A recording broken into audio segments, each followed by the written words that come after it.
ব্রেকফাস্টের সময় যখন একঘেয়েমি আটা ও ময়দার জিনিস খেতে ইচ্ছে করবে না, আর বাড়িতে থাকা দুধ, চাল আর খেজুরের গুড় দিয়ে বানিয়ে ফেলুন এরকম একটা দুর্দান্ত স্বাদের রেসিপি। নমস্কার, মনিকা কুকিং এক্সপেরিমেন্টে সবাইকে জানাই সাদর আমন্ত্রণ। আজকের আমি বানাবো খেজুরের গুড়ের পায়েস বা ক্ষীরের পায়েস। চিনি দিলে পায়েস কিন্তু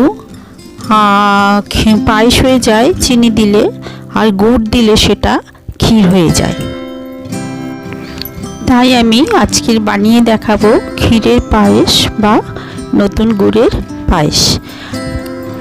চালটা গলে গেলে আমি এই গুড়টা দিয়ে দিলাম, দিয়ে খুব ভালোভাবে নাড়াতে হবে। আমার এখানে 1.5 লিটার দুধ আছে। দুধটাকে ভালো করে জাল দিতে দিতে কমাতে হবে, প্রথমে কমিয়ে মোটামুটি 1 লিটারের মতো হয়ে যাবে। তখন আমি এর মধ্যে চাল দিয়ে দেব আর গুড়টা দিয়ে জাল দেব। আস্ত গুড় দিলে কোনো অসুবিধা নেই, এটা জাল দিতে দিতে কিন্তু একদম মিশে যাবে। আমার এখানে 100 গ্রাম চাল আছে। 100 গ্রাম চালে 1 লিটার দুধ লাগে। তবে চালটা কিন্তু সিদ্ধ হয়ে এলে তারপরে গুড় দিতে হবে।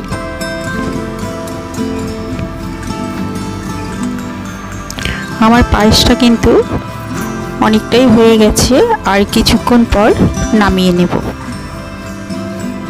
এই পায়েস খেতে খুব সুন্দর, যেহেতু এটা নতুন গুড়ের পায়েস বা খেজুরের গুড়ের, তাই এটার স্বাদ কিন্তু অসাধারণ হবে।